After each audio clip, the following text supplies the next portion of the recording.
IVS good morning. యూజన్ సమర్పిస్తున్న business breakfast షోకి స్వాగతం. ప్రస్తుతం ఏషియన్ మార్కెట్స్ లో ఒక వీక్ ట్రెండ్ నడుస్తోంది. అంతర్జాతీయ మార్కెట్ నుంచి మిశ్రమ నిరుత్సాహక సంకేతాలు ఎదురవుతున్న నేపథ్యంలో మన మార్కెట్స్ లో ఆల్మోస్ట్ ఇవాళ 80 to 90 points of gap down చాలా స్పష్టంగా సూచిస్తోంది. అంటే డొనాల్డ్ ట్రంప్ హెచ్చరిస్తున్నా సరే ఫెడ్ మాత్రం తన నిర్ణయాన్ని ప్రకటించింది. వరుసగా 4వ సారి కూడా ఏడాదిలో వడ్డీ రేట్లను పెంచింది. మరో 0.5% మేర వడ్డీ రేట్లు పెంచాయి. అయితే ఇంట్రెస్టింగ్ ఏంటంటే GDP forecast, next year GDP forecast ను తగ్గించడంతో పాటు గతంలో చెప్పినట్టు వచ్చే ఏడాది 3 రేట్ హైక్స్ కాకుండా 2 రేట్ హైక్స్ మాత్రం చేస్తామని చెప్పి ఫెడ్ చెప్పింది. సో చాలా కీలకమైన నిర్ణయం ఇది. ఎందుకంటే ప్రపంచవ్యాప్తంగా ఈ ఫెడ్ తీసుకుంటున్న నిర్ణయాల మీద కొద్దిగా, ఎందుకంటే చాలా ప్రభావం ఉంటుంది వరల్డ్ వైడ్ అన్ని ఫ్యాక్టర్స్ ఫెడ్ తీసుకున్న నిర్ణయాల మీద. బట్ డొనాల్డ్ ట్రంప్ మాత్రం పదే చెప్తూ వస్తున్నారు. ఈ మానిటరీ పాలసీకి సంబంధించి వడ్డీ రేట్ల పెంపు ఇక్కడితో ఉన్న ఆపండి అని చెప్పి ఆయన కొన్నిసార్లు సూచించారు, కొన్నిసార్లు హెచ్చరించారు. బట్ ఫెడ్ మాత్రం తన నిర్ణయాన్ని ఇవాళ ప్రకటించింది. దీంతో డౌ జోన్స్ ఆల్మోస్ట్ 1.5% మేర నష్టపోయింది. నాస్డాక్ లో కూడా 2% మేర నష్టాలు మనం చూస్తున్నాము. నెక్స్ట్ ఇయర్ యుఎస్ మార్కెట్స్ కాస్త నష్టాల్లోకి ఆ రెసిషన్ మోడ్ లోకి వెళ్తాయన్న సూచనలు చాలా స్పష్టంగా కనిపిస్తున్నాయి. అండ్ ఇప్పటికే యుఎస్ స్టాక్స్ ఈ ఏడాది పరంగా చూస్తేనేమో దాదాపు 15 నెలల కనిష్ట స్థాయికి చేరుకున్నాయి. సో మొత్తానికి ఈ వాతావరణం మాత్రం కాస్త భిన్నంగా కనిపిస్తోంది. అంతర్జాతీయ మార్కెట్ లో యుఎస్ మార్కెట్స్ తీసుకునే కీలక నిర్ణయం అటు ఏషియన్ మార్కెట్స్ మీద, యూరోపియన్ మార్కెట్స్ మీద చాలా స్పష్టంగా మనకు కనిపిస్తుంది. 2011 తర్వాత, ఇంకా స్పష్టంగా చెప్పాలంటే 2011 తర్వాత వర్స్ట్ ఎవర్ క్వార్టర్ ని యుఎస్ మార్కెట్స్ పోస్ట్ చేయడం మనం చూస్తాం. ఇప్పటికే టెక్నాలజీ రిలేటెడ్ స్టాక్స్ అన్నింటిలోనూ సెల్ ఆఫ్ చాలా స్పష్టంగా ఉంది. దాని క్యాస్కేడింగ్ ఎఫెక్ట్ మన దేశీయ ఐటీ కంపెనీ మీద కూడా పడుతుంది. వచ్చే ఏడాది ఒకవేళ రెసిషన్ కనుక యుఎస్ లో జస్ట్ సైన్స్ ఆఫ్ రెసిషన్ వచ్చినా కూడా దాని ఇంపాక్ట్ ఖచ్చితంగా మన దేశీయ ఐటీ కంపెనీల మీద ఉంటుంది. ఇప్పటికే మోస్ట్ ఆఫ్ ది అనలిస్ట్ అదే ఎక్స్పెక్ట్ చేస్తున్నారు. నెక్స్ట్ ఇయర్ మేబీ యుఎస్ లో గ్రోత్ బాగా సన్నగిల్లొచ్చని. దానికి తగ్గట్టుగానే ఫెడ్ కూడా 2019లో జీడీపీ అంచనాలు తగ్గించింది. సో ఇవన్నీ కాస్త మనం కీలకంగా అబ్జర్వ్ చేయాల్సిన అంశాలు. ఇందుకు జెరోమ్ పవెల్ ఏమన్నారో ఒకసారి ఆయన బయట చూద్దాం. We raised our target range for the short-term interest rates by another 1/4 percentage point. As I've mentioned, most of my colleagues expect the economy to continue to perform well in the coming year. Many FOMC participants had expected that economic conditions would likely call for about 3 more rate increases in 2019. We have brought that down a bit and now think it is more likely that the economy will grow in a way that will call for 2 interest rate increases over the course of next year. We always emphasize that our policy decisions are not on a preset course and will change if incoming data materially change the outlook. And given recent developments, the statement notes that we will continue to monitor global economic and financial developments and assess their implications for the economic outlook. Today we read. So అది Jerome Powell మాటలు మనం చూస్తున్నాం. రాత్రి కీలకమైన నిర్ణయాలు. So మన దేశీయ markets విషయానికి వచ్చినట్టయితే అటు అంతర్జాతీయ మార్కెట్లకు సంబంధించిన అంశాలు వేటిని పెద్దగా పట్టించుకోవట్లేదు. జస్ట్ లిక్విడిటీ అంచనాల నేపథ్యంలో నిన్న చాలా స్ట్రాంగ్ గెయిన్స్ మనం చూసాం. దశలో 11,000 పాయింట్ల మార్కుని కూడా నిఫ్టీ అధిగమిస్తుందా, చేరుతుందా అన్నట్టు సంకేతాలు కనిపించాయి. కాకపోతే నిన్న చాలా స్ట్రాంగ్ గెయిన్స్ అటు బ్యాంకింగ్ కౌంటర్స్ లో, ఫైనాన్స్ కౌంటర్స్ లో, హౌసింగ్ ఫైనాన్షియల్ కంపెనీస్ చూసాం. Except IT companies most of the sectors కూడా బాగా పర్ఫార్మ్ చేశాయి. ఓపెన్ మార్కెట్ ఆపరేషన్స్ ద్వారా దాదాపు 50,000 కోట్ల రూపాయలకు సంబంధించిన బాండ్స్ కొనుగోలు చేయాలని రిజర్వ్ బ్యాంక్ ఆఫ్ ఇండియా యోచిస్తోందన్న వార్తలు మార్కెట్స్ లో బాగా బూస్టింగ్ చేశాయి. దానికి తోడు న్యూ రీక్యాపిటలైజేషన్ 40,000 కోట్ల రూపాయల మేర కొత్త రీక్యాపిటలైజేషన్ బ్యాంక్స్ ఇవ్వాలని కూడా గవర్నమెంట్ అనుకుంటుంది. ఇది కూడా ఒక positive news. And bank of India, bank of Maharashtra, Allahabad bank లాంటి బ్యాంక్స్ ని పీసీ అంటే ప్రాంప్ట్ కరెక్టివ్ యాక్షన్ నుంచి బయటికి తీసుకురావాలనే యోచనలో కూడా ఉంది. సో ఇవన్నీ లిక్విడిటీ మెజర్స్ ని పెంచే ఇది కాబట్టి bank stocks, housing financial stocks ఇవన్నీ బాగా పెరుగుతూ వస్తే మార్కెట్స్ కి బాగా బూస్టింగ్ కూడా చేస్తున్నాయి. సో అన్లీస్ ఎలాంటి వ్యూతో అడిగి తెలుసుకుందాం. Good morning both of you. So నిన్న చాలా స్ట్రాంగ్ గెయిన్స్ మనం మార్కెట్స్ లో చూసాం. ఆల్మోస్ట్ 11,000 మార్క్ ని టచ్ చేస్తున్నట్టు నిఫ్టీ వచ్చింది. బట్ కొద్దిగా షార్ట్ డౌన్ మనం చూసాం. కాబట్టి ఇవాళ మాత్రం ఆల్మోస్ట్ 80 to 90 పాయింట్స్ దాకా గ్యాప్ డౌన్ ఎస్జిఎక్స్ నిఫ్టీ చూపిస్తోంది. సో ఎంతవరకు మనకి డౌన్ సైడ్ కనిపిస్తుంది ఈ రోజు? మనం actually last couple of weeks గా చూస్తే కనుక every dip I think buying జరగడం చూసామండి చార్ట్స్ పరంగా చూస్తే కనుక. సో ఈ రోజు కూడా ఒకవేళ market 80 to 100 points Singapore Nifty సూచించినట్టు పడితే కనుక ఇట్స్ బై ఆన్ డిప్స్ గా డెఫినెట్లీ చెప్పుకోవచ్చు. అండ్ 3rd December రోజు అయితే హై ఫామ్ అయిందో దాని అబౌవ్ క్లోజ్ అవటం చూసాం మనం, which is 10,941. So yesterday we are close at 10,967. So breakout definitely వచ్చిందండి చార్ట్స్ పరంగా. బట్ కన్ఫర్మేషన్ అనేది 3-day బేసిస్ లో క్లోజ్ అవుతే వస్తుంది. అంటే ఈ రోజు అండ్ రేపు అంటే ఫ్రైడే వీక్లీ ఇది కూడా కాబట్టి ఐ థింక్ 10,940 అబోవ్ రేపు క్లోజ్ అయింది అంటే కనుక డెఫినెట్లీ కన్ఫర్మేషన్ వచ్చినట్టే. అండ్ అక్కడి నుంచి 11,145 దాకా అప్ సైడ్ వెళ్లే ఛాన్స్ ఉంది. ఇన్ కేస్ మార్కెట్ కరెక్షన్ వస్తే కనుక it can come up to 10,748 అంటే ఇక్కడ నుంచి క్లోజ్ టు ఒక 200-220 పాయింట్స్ పడవచ్చు ఒకవేళ రిటేస్ అవ్వాలి అంటే. బట్ డెఫినెట్లీ 100-120 పాయింట్స్ పడితే కనుక it's a by on dips గా చెప్పుకోవచ్చు. అండ్ 10,819 స్ట్రిక్ట్ స్టాప్ లాస్ పెట్టుకుంటే కనుక ప్రాబ్లీ రానున్న రోజుల్లో మేబీ బిఫోర్ ఎక్స్పైరీనే 11,145 దాకా అప్ సైడ్ పొటెన్షియల్ ఉంది. అండ్ బ్యాంక్ నిఫ్టీ మనం చూస్తే కనుక ఆల్రెడీ బ్రేక్అవుట్ రావటం చూసాం. 3rd December రోజు ఏదైతే హై ఫామ్ అయిందో 27,037 దాని అబౌవ్ 2 days క్లోజ్ అయింది. అండ్ ప్రాబ్లీ రేపు కూడా 27,000 అబౌవ్ క్లోజ్ అయింది అంటే కనుక దట్స్ అ కన్ఫర్మేషన్. సో ఇక్కడ నుంచి ఆల్మోస్ట్ 27,700 or 800 దాకా అప్ సైడ్ పొటెన్షియల్ ఉంది. సో ఈవెన్ బ్యాంక్ నిఫ్టీ కూడా 3-day లో తీసుకుని స్టాప్ లాస్ తోటి ప్రాబ్లీ బై ఆన్ డిప్స్ గా చెప్పుకోవచ్చు. సో బ్యాంక్ నిఫ్టీ స్టేజ్ లో 26,840 is the stop loss. So 250-300 points పడితే కనుక లాంగ్ పొజిషన్స్ అక్కడ క్రియేట్ చేసి అక్కడి నుంచి 150 పాయింట్స్ కింద స్టాప్ లాస్ అనేది పెట్టుకోవాలి. నిన్న మనం చూసాం most of the financial staples maybe because of catalyst కానీ ఆర్బీఐ డిసిషన్స్ ఏవైతే రాబోతున్నాయో ఆ యాంటిసిపేషన్ లో most of the financial sectors చాలా పెరగటం చూసాం మనం. సో ఆ స్పేస్ లో probably we can look some good stocks. So ఈ కోల్ Edelweiss is one good idea. 196 దాని బ్రేక్అవుట్ వచ్చి దాని అబౌవ్ క్లోజ్ అవటం చూసాం. So Edelweiss I think 188 stop loss పెట్టుకుని 2-3 ప్రైస్ పాయింట్స్ లో డిప్స్ లో తీసుకోవచ్చు. రానున్న నెక్స్ట్ 1-3 months లో ఆల్మోస్ట్ ఇది 15-20% కైండ్ ఆఫ్ రిటర్న్ ఇచ్చే స్టాక్ ఇది. ఓకే, మీరు ఎలాంటి టెక్నికల్ అండ్ ఓవరాల్ మ్యాక్రో వ్యూతో ఉన్నారు? ఎందుకంటే వరుసగా 7 రోజుల పాటు మార్కెట్స్ లాభాల్లో నడిచాయి. ఈ రోజు కొద్దిగా బ్రేక్ పడే అవకాశం కనిపిస్తుంది. ఇనిషియల్ గా గ్యాప్ డౌన్ తో ఓపెన్ అయినా సరే ఆ తర్వాత మళ్ళీ పుంజుకునే ఛాన్సెస్ ఏ మేరకు కనిపిస్తున్నాయి? ఎన్ని stock specific ideas for trading? అంటే ఈ రోజు గ్లోబల్ గా కానీ చూసుకుంటే మనకి వీక్నెస్ అనేది చూసాము. దాని కారణంగా మన మార్కెట్స్ కూడా గ్యాప్ డౌన్ చూస్తున్నాము. అయితే లాస్ట్ ఒక 1 week 10 days ట్రెండ్ గాని గమనిస్తే మనది కంటిన్యూగా అవుట్ పర్ఫార్మ్ చేస్తుంది. ఈవెన్ గ్లోబల్ మార్కెట్స్ వీక్ ఉన్న టైంలో కూడా కంటిన్యూగా పాజిటివ్ లో క్లోజ్ కావడం చూస్తున్నాము. దీనికి ప్రధాన కారణం చాలా వరకు 60% షార్ట్స్ అనేది మార్కెట్ లో ఉన్నాయి. దాని కారణంగా మార్కెట్స్ ఈ విధంగా ఉంది. తర్వాత దీనికి తోడు లిక్విడిటీ అనేది కూడా కొంచెం లాస్ట్ ఫ్యూ డేస్ గా కొంచెం లాస్ట్ ఒక ఫ్యూ వీక్స్ గా పెరుగుతూ ఉంది. కాబట్టి నా ఉద్దేశం ప్రకారం ఈ నెల వరకు అంటే డిసెంబర్ వరకు కూడా బై అండ్ డిప్స్ అని చెప్తాను. ఇప్పుడు ఈ రోజు వచ్చిన డిప్ ని ఉపయోగించుకొని బై చేసుకోమని చెప్తాను పొజిషనల్ ట్రేడర్స్ ఒక 1 week 10 days కోసము. షార్ట్స్ ఉన్న వాళ్ళు ఇప్పుడు ఈ రోజు రేపట్లో వచ్చే కరెక్షన్ చూసుకొని షార్ట్స్ ని క్లోజ్ చేయమంటాను. ఎందుకంటే మనకి వస్తున్న కాల్స్ కానీ మెయిల్స్ కానీ చూసుకుంటే చాలా మంది షార్ట్స్ లో ఉన్నారు. కాబట్టి షార్ట్స్ లో ఉన్న వాళ్ళు క్లోజ్ చేసుకోమంటారు. మరి ముఖ్యంగా స్ట్రాంగ్ కౌంటర్స్ లో షార్ట్స్ ఎటువంటి పరిస్థితిలో చేయొద్దని చెప్తాను. ఇక ఈ రోజు ట్రేడింగ్ విషయానికి వస్తే ఈ రోజు సెల్ చేయాలనుకున్న వాళ్ళు టాటా స్టీల్ ని హయ్యర్ లెవెల్స్ లో సెల్ చేసి 532 దగ్గర స్టాప్ లాస్ పెట్టుకోమంటాను. అంటే అంతవరకు గ్యాప్ డౌన్ వస్తుంది కాబట్టి క్లోజర్ గా 522-524 దగ్గర రావచ్చు. అక్కడ సెల్ చేసి అట్లీస్ట్ 528 దగ్గర స్టాప్ లాస్ పెట్టుకుంటే 518, 516 దాకా ఇది ఇంటర్డేలో రావడానికి అవకాశం ఉంది. అయితే నేను కూడా సింగపూర్ నిఫ్టీ చూపిస్తున్నంత అంత గ్యాప్ డౌన్ అయితే ఓపెన్ కాకపోవచ్చు మన మార్కెట్స్. తర్వాత ఇంకొక సెల్లింగ్ విషయానికి వస్తే రిలయన్స్ ఇండస్ట్రీస్ ని కూడా ఎవరీ ర్యాలీలో కూడా సెల్ చేయమంటాను. 1140 పొజిషనల్ ట్రేడర్స్ అక్కడ స్టాప్ లాస్ పెట్టుకోమంటాను. 1140 or 1144 దగ్గర stop loss పెట్టుకోమంటాను.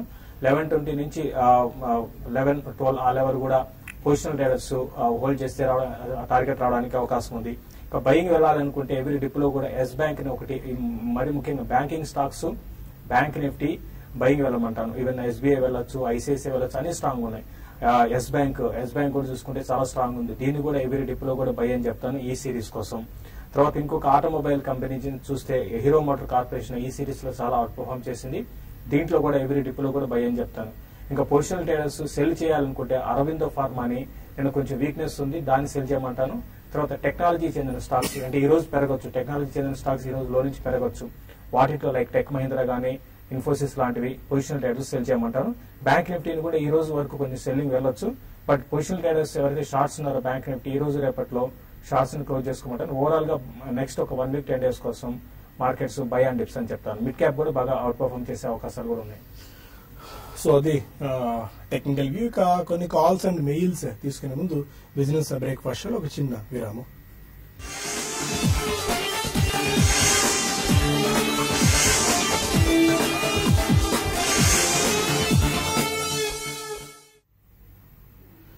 Welcome back to business breakfast. కొన్ని కాల్స్ అండ్ మెయిల్స్ తీసుకునే ముందు December 21 అంటే రేపు మనకి విజయవాడలో జరగబోతున్న, అమరావతిలో జరగబోతున్న లాజిస్టిక్ సమ్మిట్ అండ్ అవార్డ్స్ గురించి మనం ఒకసారి మాట్లాడుకుందాం. రేపు మనకి ల్యాండ్ మార్క్ కాన్ఫరెన్స్ జరగబోతోంది అమరావతిలో నోవోటెల్ వారంలో.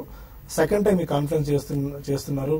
ఏపీని లాజిస్టిక్స్ హబ్ గా తీర్చిదిద్దేందుకు ఎటువంటి ప్రణాళికలు ఉన్నాయి, ఎలాంటి ఆపర్చునిటీస్ అక్కడ ఉన్నాయన్న అంశాలు చర్చించేందుకు దేశవ్యాప్తంగా అనేక మంది లాజిస్టిక్స్ రంగానికి చెందిన ప్రముఖులు విజయవాడ రాబోతున్నారు. వాళ్ళకి ఏపీలో ఎలాంటి ఆపర్చునిటీస్ ఉన్నాయి, పెట్టుబడి మార్గాలు, పెట్టుబడి అవకాశాలు ఏమున్నాయన్న అంశాన్ని అక్కడ డిస్కస్ చేయబోతున్నారు. మ్యారిటైమ్ గేట్వే ఆధ్వర్యంలో ఈ సమావేశం జరుగుతుంది. ఒక్కరోజు పాటు పూర్తి స్థాయిలో సమావేశం జరుగుతుంది. ఈవినింగ్ అవార్డ్స్ కూడా ఉంటాయి. ఈ కార్యక్రమానికి TV5 మీడియా పార్ట్నర్ గా వ్యవహరిస్తోంది. ఇంకా కొన్ని కాల్స్ అండ్ మెయిల్స్ మనం సైమల్టేనియస్ గా తీసుకుందాం. ఓకే, శ్రీనివాస్ అడుగుతున్నారు, బయోకాన్ 630 రూపాయలు 500 షేర్లు ఉన్నాయి, అలాగే RBL బ్యాంక్ 530 500 షేర్లు ఉన్నాయి, హోల్డ్ చేసుకోవచ్చా? Biocon and RBL bank. Biocon కంటిన్యూగా హోల్డ్ చేయొచ్చండి. ఇది చూసుకుంటే ఒక లాస్ట్ ఒక 6 to 8 months or 1 year trend గాని గమనిస్తే మనకి ఎటువంటి మూవ్స్ అంటే పెద్దగా డౌన్ సైడ్ రావట్లేదు, పెద్దగా అప్ సైడ్ రావట్లేదు, స్టడీగా ఉంది. ఈవెన్ రిజల్ట్ పరంగా కూడా ఫండమెంటల్స్ పరంగా కూడా స్టడీగానే ఉన్నాయి. అయితే ఓన్లీ థింగ్ ఏంటంటే కొంచెం ఎక్స్పెన్సివ్ స్టాక్ అండి. ఈ మధ్య కాలంలో బాగా పెరిగింది, అంటే లాస్ట్ ఒక 2 ఏళ్లలో బాగా పెరిగింది. కాబట్టి మీరు ప్రస్తుతానికైతే ఈ స్టాక్ ఒక ఇన్వెస్ట్మెంట్ పరంగా హోల్డ్ చేయండి. మళ్ళీ న్యూ హైస్ వైపు ఒక ఓవర్ ఏ పీరియడ్ లో ఇది పెరగడానికి అవకాశం ఉంది. ఈవెన్ బ్యాంకింగ్ స్టాక్స్ లో RBL బ్యాంక్ కూడా చాలా స్ట్రాంగ్ గా ఉన్న కౌంటర్ అండి. రీసెంట్ గా అంటే కొంచెం పడినా కూడా దానికి ముందు చాలా బాగా అవుట్ పర్ఫార్మ్ చేసిన స్టాక్ ఇది కూడా న్యూ హైస్ వైపు చాలా తక్కువ టైంలో వెళ్లే అవకాశాలు కనపడుతున్న స్టాక్స్. ఈ 2 స్టాక్స్ కూడా చాలా అంటే స్టాక్ సెలక్షన్ బాగుంది. 2 కూడా లాంగ్ టర్మ్ కోసం హోల్డ్ చేసుకోవచ్చు. లతా ష్రాఫ్ అడుగుతున్నారు, ఎడిల్ వైజ్ 182లో హోల్డ్ చేస్తున్నారట, ట్రేడింగ్ లెవెల్స్ ఏంటి, ఎక్కడ దాకా హోల్డ్ చేసుకోవచ్చు ఎడిల్ వైజ్? బ్రేక్అవుట్ చార్ట్ అయితే చూసామండి మనం. 196 ఎప్పుడైతే కట్ అయిందో ఐ థింక్ ఎడిల్ వైజ్ 230 వరకు డెఫినెట్లీ అప్ సైడ్ వెళ్లే ఛాన్స్ ఉంది. ఎందుకంటే 230 is 200-day moving average. So అక్కడ ఒక రెసిస్టెన్స్ పాయింట్ గా మీరు చూస్ చేసుకోవచ్చు. మీ ఎంట్రీ పాయింట్ ఇస్ గుడ్, 182 లో కొన్నారు కాబట్టి ఆల్మోస్ట్ అక్కడే మీరు స్టాప్ లాస్ కూడా పెట్టుకోవాలి if it is a trading position. ఎందుకంటే 181 is 20-day moving average. So around 230 దగ్గర ప్రాఫిట్ బుకింగ్ అని చేసుకుంటే మేబీ మళ్ళీ డిప్స్ లో you can rebuy the stock. కొంతమంది కాలర్స్ ఉన్నారు. ఫస్ట్ కాల్ హైదరాబాద్ నుంచి సతీష్. అదే Satish. Sir, Birla money NBFC broking ఫర్మా సార్? ఆదిత్య బిర్లా మనీ. అవును సార్. అయితే బిర్లా అని చెప్పి వాళ్ళు ఫైనాన్స్ కంపెనీస్ అన్నింటినీ, అంటే ఫైనాన్స్ స్పేస్ లో ఉన్న అనేక సంస్థలన్నింటినీ కలిపి తీసుకుని వచ్చి ఆదిత్య బిర్లా మనీగా వాళ్ళు చేశారు. అంటే మీరు ఆల్రెడీ తీసుకున్నారా స్టాక్ ని? తీసుకుందాం అనుకుంటున్నానండి. ఇది 2 ఉన్నాయి కదా, ఆదిత్య బిర్లా క్యాపిటల్ అని, మనీ అని. అవునండి. ఈ ఆదిత్య బిర్లా మనీ ఏం సార్ బిజినెస్ మోడల్ ఏంది? NBFC బ్రోకింగ్ ఫర్మా? AB money. I think it's a product distribution company అని వచ్చండి. ఫైనాన్షియల్ ప్రొడక్ట్స్ డిస్ట్రిబ్యూట్ చేస్తారు. Just like Edelweiss and Motilal ఎట్లయితే they distribute products, so all financial products they do. So they are brokers కూడా, probably NBFC arm కూడా ఉండొచ్చు దాంట్లో. అదేవిధంగా mutual fund and insurance distributions కూడా ఉంటాయి. So if you want to look at the model, ఆ business లోనే మీరు ఉండాలి అంటే కనుక ఐ థింక్ కొద్దిగా ఫ్రంట్ లైన్ స్టాక్స్ కి వెళ్తే that's a good idea. So అయితే బిర్లా కొనే కన్నా మీరు మోతిలాల్ గానీ ఎడెల్వేస్ కానీ కొంటే బెటర్ రిటర్న్స్ వచ్చే ఛాన్స్ ఎక్కువ ఉంటుంది. ఏబీ క్యాపిటల్ కి సంబంధించిన కంపెనీ మోస్ట్లీ బ్రోకింగ్ లో ఎక్కువగా ఉన్నారు. దీన్ని బట్టి చూస్తే రాఘవేంద్ర మరొక ఆర్డర్ ఉన్నారు. అదే రాఘవేంద్ర. నమస్కారం సార్. నమస్కారం అండి, చెప్పండి. శేషు సార్ నమస్కారం అండి. నమస్తే అండి.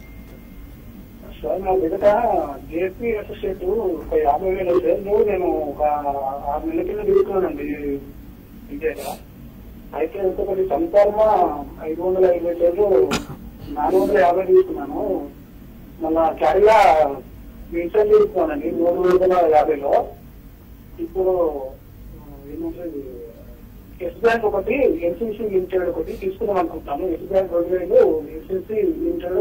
మీ వాయిస్ స్పష్టత లేదండి. మీరు చెప్పిన దాని ప్రకారం జేపీ అసోసియేట్స్ ఏదో తీసుకున్నారు, సన్ఫార్మా 450 లో అన్నట్టున్నారు. ఆ 2 స్టాక్స్ గురించి ఫస్ట్ థింగ్ ఏంటంటే మీరు జేపీ అసోసియేట్స్ గురించి మనం అంత క్వాంటిటీ అసలు తీసుకోకూడదు. మనం కంప్లీట్ గా మన ప్రోగ్రామ్ చూస్తుంటే అవాయిడ్ చేయమని చెప్తూనే ఉన్నామండి. జేపీ అసోసియేట్స్ విషయానికి వస్తే ఇప్పుడు కూడా చేసేది ఏం లేదండి.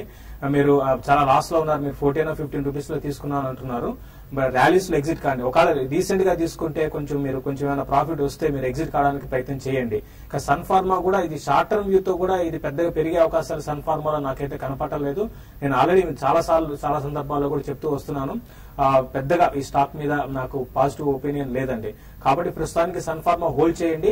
ఇక్కడ నుంచి 460 to 480 ఒక ర్యాలీ రావచ్చు. ఆ ర్యాలీలో మీరు ఎగ్జిట్ అయిపోయి ఫార్మాలను ఉండండి, షిఫ్ట్ కమ్మని చెప్తాను. తర్వాత ఇంకొకటి క్యాడిలా కూడా తీసుకున్నారు అంటున్నారండి. క్యాడిలా ఒకవేళ తీసుకొని ఉంటే ఆల్రెడీ డెఫినెట్ గా క్యాడిలాని హోల్డ్ చేయమంటాను. ఎక్కువగా డొమెస్టిక్ గ్రోత్, తర్వాత ఈవెన్ రీసెంట్ గా మనం చూసుకుంటే ఈవెన్ ఇంటర్నేషనల్ ఎక్స్పోజ్ కూడా చాలా స్ట్రాంగ్ గా పెరిగిందని. డొమెస్టిక్ గా 15% గ్రోత్ ఉన్న కంపెనీ, ఫండమెంటల్స్ కూడా చాలా స్ట్రాంగ్ ఉన్నాయి. క్యాడిలాని కంటిన్యూ చేయమని చెప్తాను. గుంటూరు నుంచి అచ్యుత్ బాబు మరో కాలం. సార్ నమస్తే సార్. నమస్కారం అండి, చెప్పండి సార్. నా దగ్గర ఎన్సిఎల్ సిమెంట్ ఉంది సార్, 300లో కొన్నాయి. ఏదండి? NCL industries. ఓకే. పెయింట్ ఒకటి ఉన్నాయి సార్, 800లో కొన్నాయి. ఈ రోజు సార్ పెయింట్ సార్ చేసుగాని చెప్పండి సార్. ఓకే. చూడండి, ఎన్సిఎల్ ఇండస్ట్రీస్ ప్రస్తుతానికి హోల్డ్ చేయండి అండి. రీసెంట్ గా చూసుకుంటే మనకి 110 నుంచి చాలా స్ట్రాంగ్ బౌన్స్ బ్యాక్ అయింది. ఫండమెంటల్స్ పరంగా ఓకేనండి. అయితే లాస్ట్ ఒక 2 ఏళ్ల క్రితం వచ్చిన అంటే అప్పటి నుంచి టర్న్ అరౌండ్ అయింది, ఒక 2 ఏళ్ల బ్యాక్ టర్న్ అరౌండ్ అయింది. దీంతో పాటు స్టాక్ రిజల్ట్ పరంగా చాలా స్ట్రాంగ్ గానే ఇస్తున్నారు.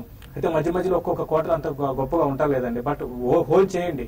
రీసెంట్ గా చూసుకుంటే దాదాపు మిడ్ క్యాప్ లో అన్ని స్టాక్స్ లో హెవీ కరెక్షన్ అనేది వచ్చింది. మీరు 250, 260 తీసుకున్నారు. ఇది ఒక లాంగ్ టర్మ్ లో మళ్ళీ ఆ రేట్ రావడానికి అవకాశాలు ఉన్నాయి. నెక్స్ట్ కరెక్షన్స్ లో డెఫినెట్ గా దీన్ని హోల్డ్ చేయమని చెప్తాను. ఇక సేల్ విషయానికి వస్తే నేనైతే సేల్ మీద పాజిటివ్ గా లేనండి. ఈవెన్ మార్కెట్స్ ఇక్కడ నుంచి పెరిగినా కూడా సేల్ పెద్దగా పెరుగుతుంది అయితే నేను అనుకోను. కాబట్టి ఆ సేల్ ని మాత్రం మీరు ఎక్కడ కొన్నారో తెలియదు. మీ రేట్ వస్తే బెటర్ ఏంటంటే మీరు సేల్ నుంచి ఎగ్జిట్ కమ్మని చెప్తాను. నారాయణ మరొకరు. అడగండి Narayana. Good morning sir. Morning అండి, చెప్పండి సార్. అరవింద ఫార్మా పలచండి అరవింద ఫార్మా ఎంతకాలం హోల్డ్ చేద్దాం అనుకుంటున్నారు ఒకవేళ తీసుకుంటే? 6 months అండి. Auro pharma for 6 months. Definitely తీసుకోవచ్చు అండి. ఓన్లీ థింగ్ ఏంటంటే 2-3 ప్రైస్ పాయింట్స్ లో అక్యుములేట్ చేయమని చెప్తాను. కరెంట్లీ 734 ఉంది. సో క్లోజ్ టు 700 దగ్గర మేజర్ సపోర్ట్ ఉంది, which is 200 moving average. So up to 674 2-3 price points choose చేసుకుని కొనమని చెప్తాను. మేబీ 6 months లో ఇది యాజ్ హై యాజ్ 890 దాకా అప్ సైడ్ పొటెన్షియల్ అయితే స్టాక్ లో కనిపిస్తుంది.